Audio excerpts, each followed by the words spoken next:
Good morning, everybody.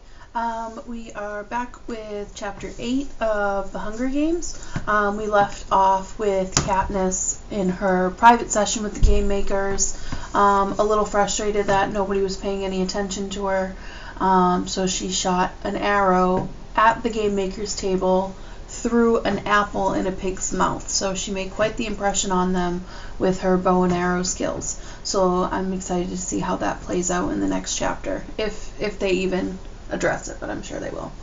Alright, Chapter 8. As I stride toward the elevator, I fling my bow to one side and my quiver to the other. I brush past the gaping Avoxes who guard the elevators and hit the number 12 button with my fist. The doors slide together and I zip upward. I actually make it back to my floor before the tears start running down my cheeks. I can hear the others calling me from the sitting room, but I fly down the hall into my room, bolt the door, and fling myself onto the bed. Then I really begin to sob. Now I've done it. Now I've ruined everything. If I'd stood even a ghost of a chance, it'd vanish when I sent that arrow flying at the Game Makers.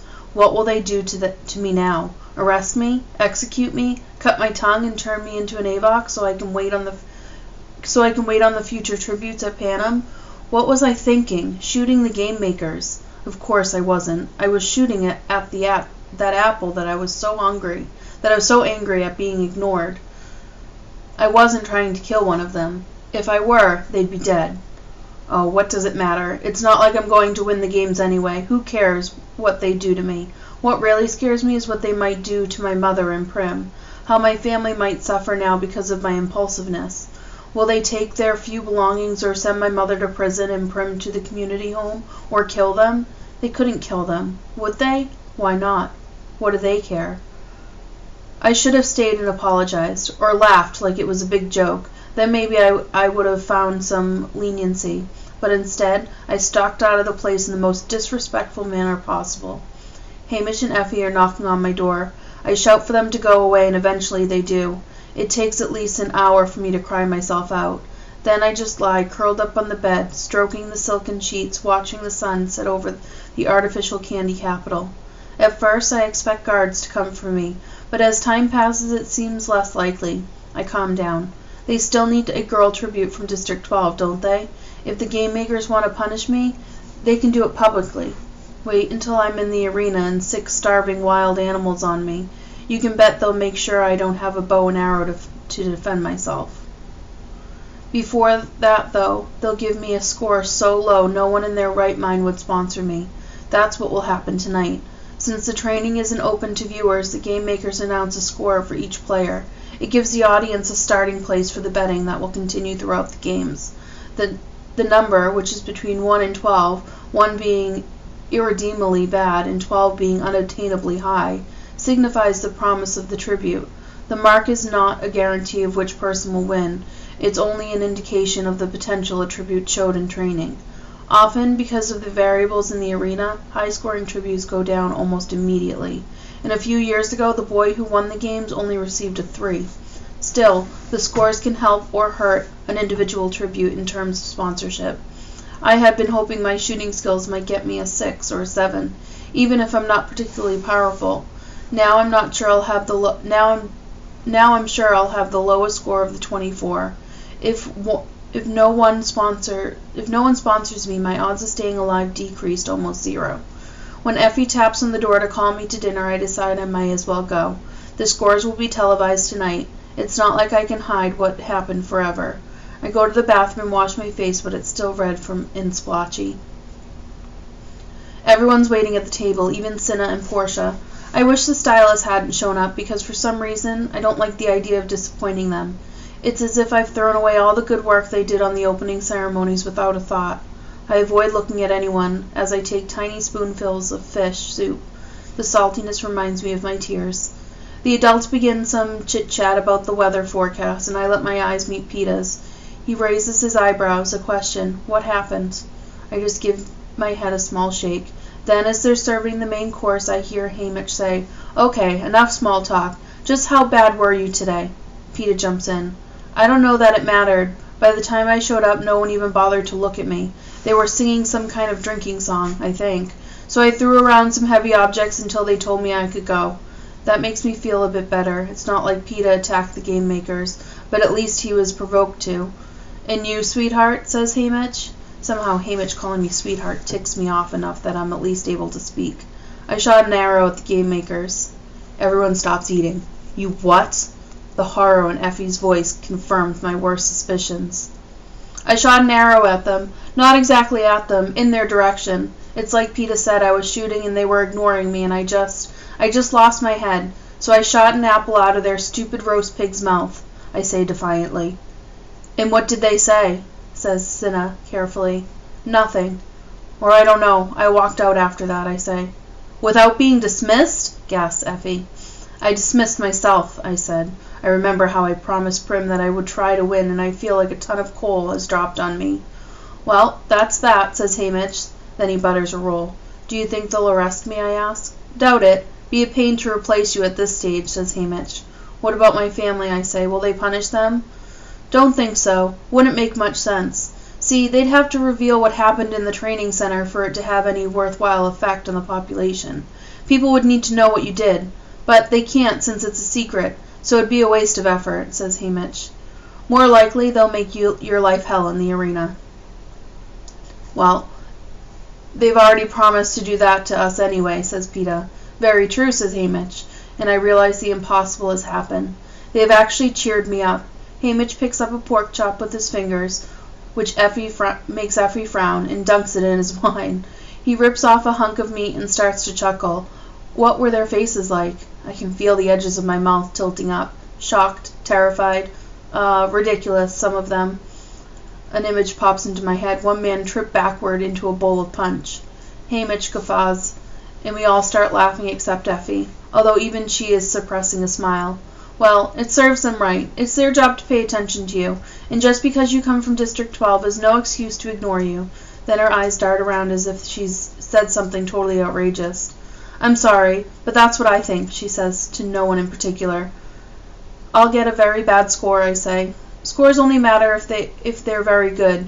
No one pays much attention to the bad or mediocre ones.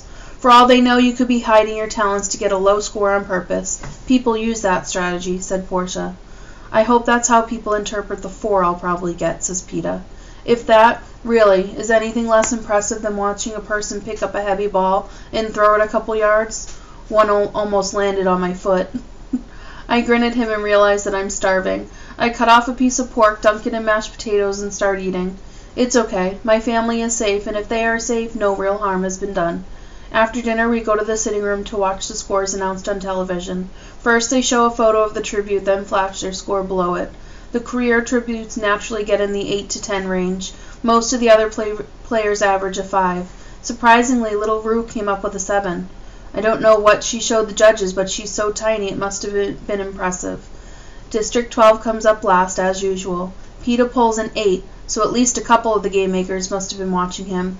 I dig my fingernails into my palm as my face comes up, expecting the worst. Then they're flashing the number 11 on the screen. 11! Effie lets out a squeal, and everybody is slapping me on the back and cheering and congratulating me, but it doesn't seem real. There must be a mistake. How? How could that happen? I ask Haymitch. Guess they liked your temper, he says. They've got a show to put on. They need some players with some heat. Katniss, the girl who was on fire, says Cinna and gives me a hug.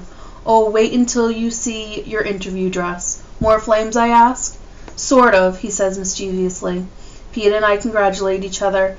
Another awkward moment.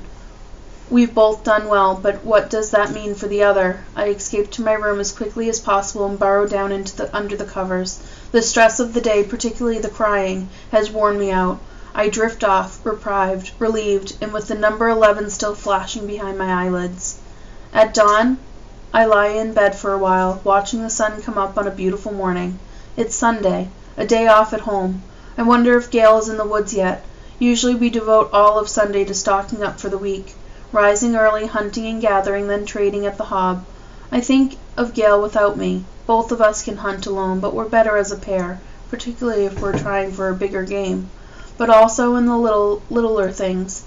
Having a partner lighten the load could even make the arduous task of filling my family's table enjoyable.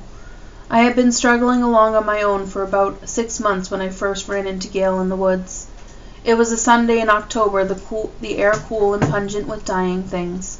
I'd spent the morning competing with the squirrels for nuts and the slightly warmer afternoon wading in shallow ponds harvesting Katniss. The only meat I'd shot was a squirrel that had practically run over my toes in its quest for acorns, but the animals would still be afoot when the snow buried my other food sources. Having strayed further afield than usual, I was hurrying back home, lugging my burlap sacks, when I came across a dead rabbit. It was hanging by its neck in a thin wire a foot above my head. About 15 yards away was another. I recognized the twitch up snares because my father had used them.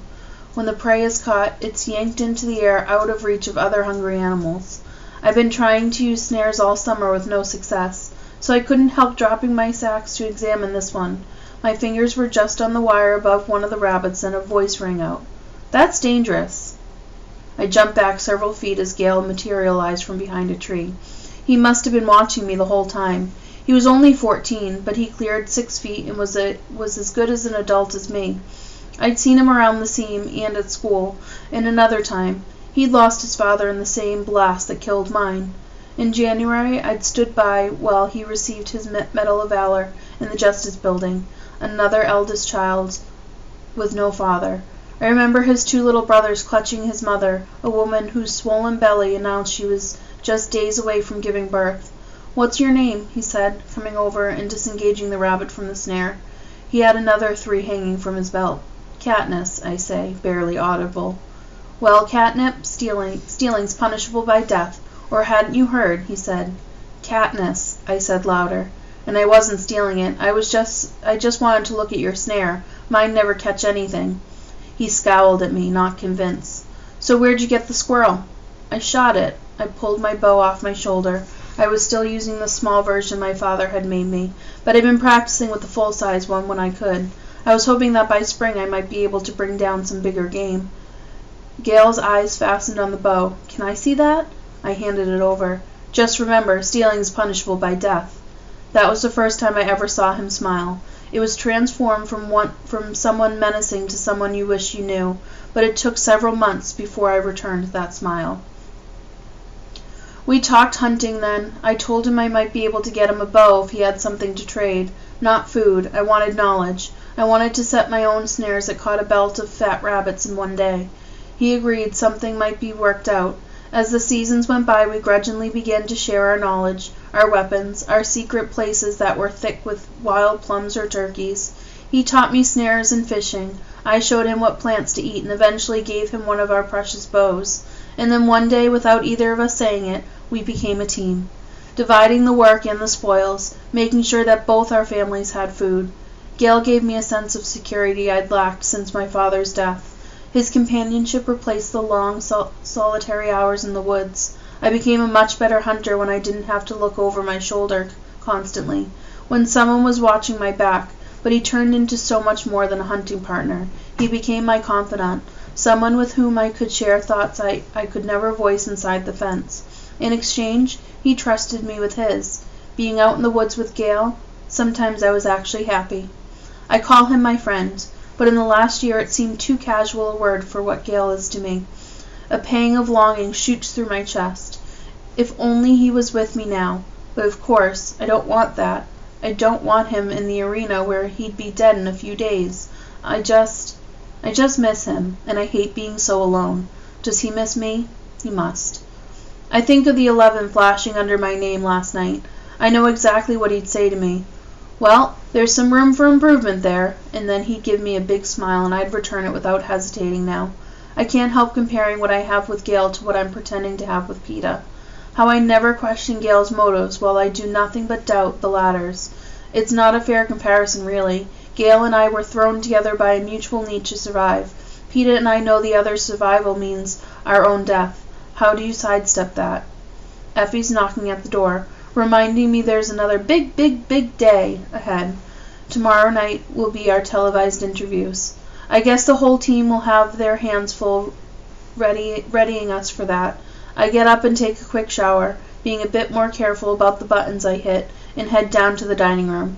Peeta, Effie, and Haymitch are huddled around a table talking in hushed voices. That seems odd, but hunger wins over curiosity, and I load up my plate with breakfast before I join them. The stew's made with tender chunks of lamb and dried plums today, perfect on the bed of wild rice. I've shoveled about halfway through the mound when I realize no one's talking. I take a big gulp of orange juice and wipe my mouth. So what's going on? You're coaching us on interviews today, right?